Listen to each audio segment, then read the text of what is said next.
welcome back to Cash Flow Confidence. I'm Shelby Ashley, and I help business owners feel more confident about their cash flow. I want to paint a picture for you. Let's say you're staying up late, you're editing a PDF, or you're responding to emails, or you're triple checking your calendar, and you might even be Googling how to build a sales page for the 15th time that week. You're doing everything, and deep down, you know that it's not sustainable. In fact, I'd be willing to bet that you're probably overwhelmed, overstretched in certain areas, and you overall just feel undersupported. But there's probably a small whisper that says, well, it's faster if I just do it myself. Listen, I used to tell myself the exact same thing. And so in this episode, I want to talk about the importance of delegation, and I want to challenge that voice, because delegation isn't about just giving up control. It's about taking control. You're taking control of your energy, your time, and the overall impact that you have in your business. Because here's the truth. You're doing a bunch of things that you're probably mediocre at best at. In fact, you're probably even doing things that you're just downright not good at. And you're trying to do them at a high level. And that's just a recipe for burnout. As CEO of your business, you need to focus on your particular zone of genius and outsource everything else that does not fall into that zone of genius. And the thing is, delegation, it's not about laziness, it's about leadership. I want you to think of like a world-class chef like Gordon Ramsay or Wolfgang Puck or somebody. Do you think they're washing the dishes and taking reservations and running food out to tables and designing a new banner for their restaurant? No, they're in the kitchen leading, they're creating the vision, and they let their experts handle the rest. Because you're the chef of your business, you are not the dishwasher. And when you decide to delegate, you're doing two pretty powerful things. The first one is you're handing off something that you're just mediocre at to someone who is actually really great at it and enjoys doing it, and that's going to come across in the work that they do. And number two, you're supporting somebody else's business or career. You're contributing to the basic, overall ecosystem of entrepreneurship. So whatever it is that you do, if you own like a marketing agency or a VA company, imagine if, every business owner had the idea of, well, I'll just do it myself. Nobody would come to you for business, right? And so you need to take that same kind of approach when you're thinking about outsourcing something, because every time you delegate, you're not just lightening your load, you're fueling somebody else's dream. And the beautiful thing about that is when you work with someone who is in their zone of genius, it's a win-win.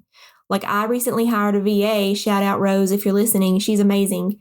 She does all the things so well that I am just absolutely garbage at. I hate doing them, like anything creative. I will sit in Canva and stare at something for 2 days, and it'll be something like a landing page for a webinar, because I hate doing things like that. And I used to do them all myself. And it got to the point where doing speaking engagements and things like that, I actually hated doing, because I knew that I was the one that had to, create all of the marketing materials around that. Well, now I have a VA that does all those things for me. Like I just have to say, here's what I want. And she creates it. And it looks way better than I ever could have imagined or, come up with myself. So when you hire out to somebody, of course, vet people, but, you delegate something to somebody that's in their zone of genius, it's going to be amazing. Because they're going to do it faster, they're going to do it better, and they're going to do it with more joy than you ever could. And you get your time and your peace of mind back.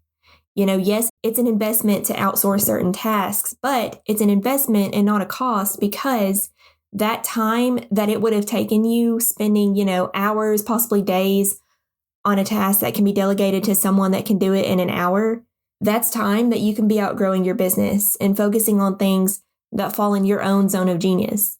So how can we put this into practice? Here's a simple 4-step audit I want you to use to help you identify what it is that you need to let go of.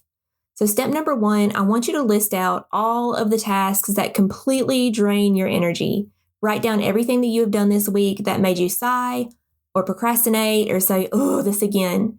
That is your delegate list in disguise. So take a moment and write them all down. I'm sure you can think of things pretty quickly, especially once you get going. After you've got them all written down, ask yourself, is this a $10 task or a $1,000 task? If this task does not require your brain or your particular strategy or your relationships with people, it's something that can probably be done by someone else. And freeing up your energy to focus on higher value work is how businesses scale. So if you think of a pilot flying a plane, I mean, he's not the one that's, serving drinks or picking up trash off the plane after it's done, because if he was, who'd be flying the plane, right? You need to think of yourself that same way. Step number 3, I want you to choose one thing to delegate this week. So you don't have to do this complete overhaul all at once, okay? Don't get, overwhelmed by that. Just choose one thing this week to delegate out. Start small. Pick, one thing. Is it taking control of your calendar, or is it having somebody take control of your inbox? Is it, hiring somebody to create the graphics for your business? I know with me, I started my business like many of you to feel in control of my time and my freedom. And not long after starting my business, my calendar was just crazy, crazy busy. And I found myself working even harder than when I was in my corporate role.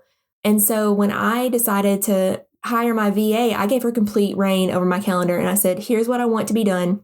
And here's how I like to do things. And now I only have meetings on 2 days out of the week.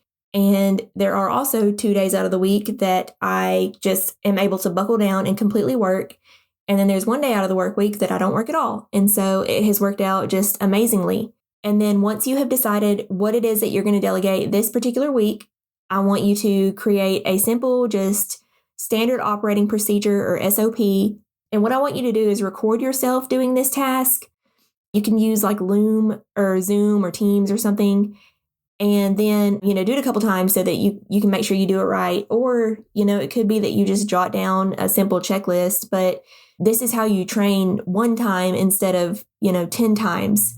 And remember that doing something well is a lot better than just, doing it perfect and doing it over and over and over again until it's perfect. So that's all I want you to do for this week. And I know it's going to feel uncomfortable at first, but the first time you get something back done better and faster than you ever could have done yourself, you'll feel such a rush and just such an influx of energy. You're going to be like, why didn't I do this sooner? And so here's your challenge. Just to remind you, I want you to identify one task that you're ready to hand off and then take action. Hire someone, record the SOP, get on Upwork or Fiverr, just start somewhere, okay?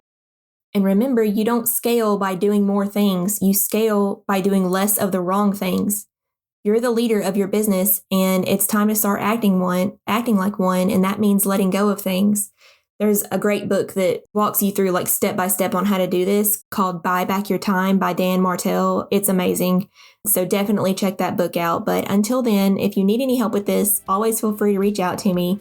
I have helped several business owners go through and hire out, okay, like who is the very first and cheapest hire we can get in here. And that's how you build the business of your dreams. All right, that's all I have for this week. See y'all next week.